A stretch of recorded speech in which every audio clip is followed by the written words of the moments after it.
Au quotidien, on marche tous sur un fil éthique.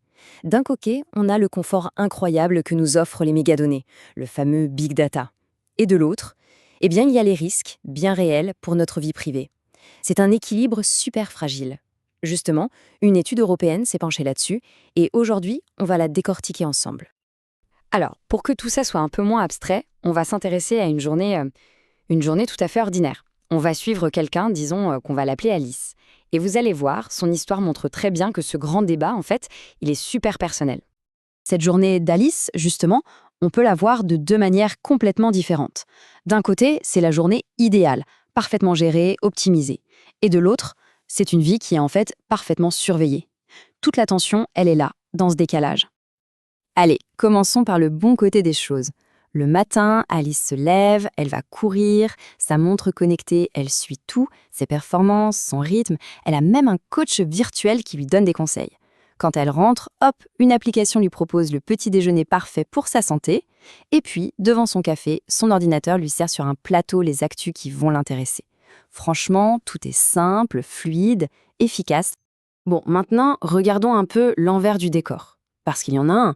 Ces données de santé, si pratiques pour son coach, eh bien, elles pourraient très bien être partagées avec des assurances et influencer le prix qu'elle paiera plus tard. Ses choix de petit-déj, analysés, et son fil d'actualité si bien personnalisé, en réalité, il l'enferme dans ce que l'étude appelle une cage dorée. C'est une bulle, en fait, qui filtre le monde pour elle et qui limite sa vision des choses. Et là, les enjeux montent d'un cran. Prenez sa recherche d'emploi. Grâce à son profil en ligne, Alice reçoit des offres super ciblées. C'est génial, non ? Sauf que le préjugé n'est jamais très loin. L'étude imagine un scénario assez parlant. Un recruteur tombe sur une vieille photo de son mari, avec une barbe un peu longue après un voyage au Pakistan. Le recruteur fait une supposition, un amalgame, et hop, il écarte sa candidature. Juste à cause d'une photo et d'un préjugé. Une opportunité qui s'envole.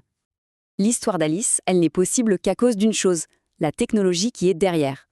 Pour bien comprendre les enjeux, il faut qu'on s'arrête un instant sur le moteur de tout ça, les mégadonnées. Et surtout sur ce qu'on appelle les 5V. Alors, c'est quoi exactement les mégadonnées ou le big data ? Mais imaginez une quantité de données tellement gigantesque, tellement complexe, qu'un ordinateur de bureau normal ne pourrait absolument rien en faire. Il faut des algorithmes surpuissants pour plonger là-dedans, pour analyser tout ça et en ressortir des schémas, des tendances qu'on ne verrait jamais à l'œil nu. Et ça, c'est surtout vrai pour nos comportements, à nous en tant que société. Pour y voir plus clair, les experts parlent souvent des 5V. Alors c'est simple. Le premier, volume. C'est la quantité astronomique de données. Pensez à tous les posts sur les réseaux sociaux chaque seconde. Ensuite, vélocité. C'est la vitesse à laquelle tout ça est généré. C'est du temps réel.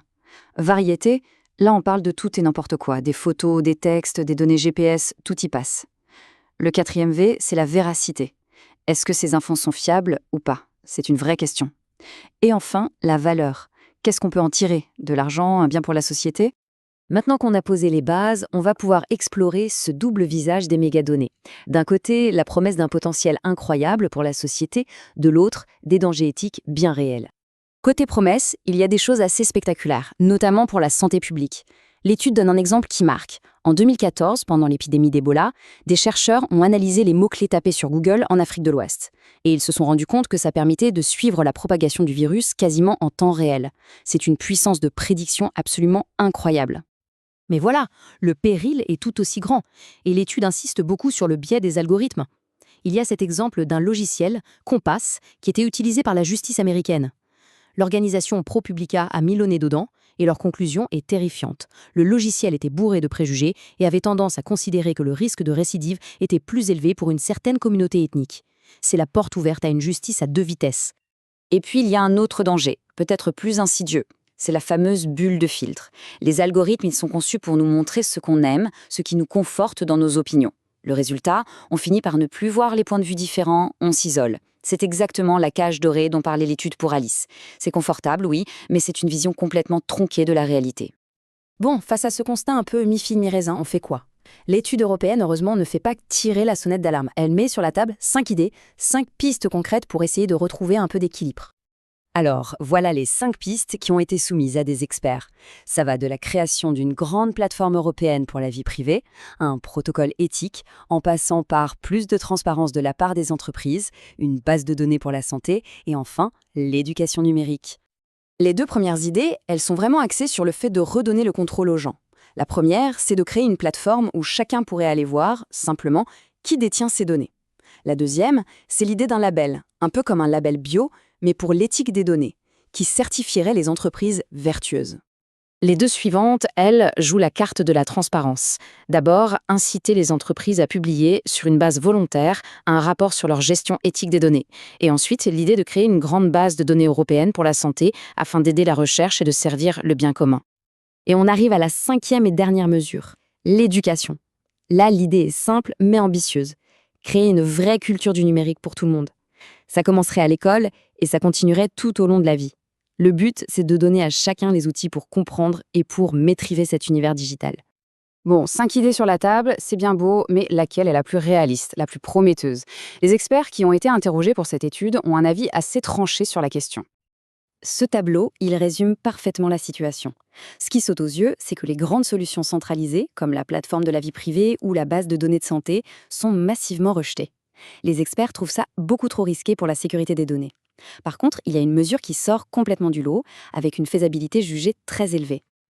Et cette mesure, eh bien, sans surprise, c'est l'éducation numérique. Il y a un consensus quasi parfait là-dessus.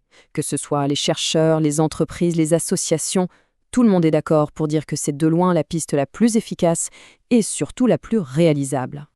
Mais alors, pourquoi tout le monde est d'accord là-dessus? Tout simplement parce que l'éducation, ça donne le pouvoir d'agir. Ça permet de comprendre les risques, bien sûr, mais aussi de saisir les opportunités. Ça développe les compétences dont on aura besoin demain. Et surtout, ça ancre dans les esprits que la protection de la vie privée, ce n'est pas un luxe, c'est un droit fondamental. Finalement, la conclusion de cette étude, c'est un message assez fort. Face à un défi qui semble purement technologique, la meilleure réponse serait peut-être profondément humaine. Ça nous laisse sur une question essentielle, je pense. Dans ce monde qui déborde de données, est-ce que la connaissance n'est pas, au fond, notre meilleure et peut-être notre seule véritable défense?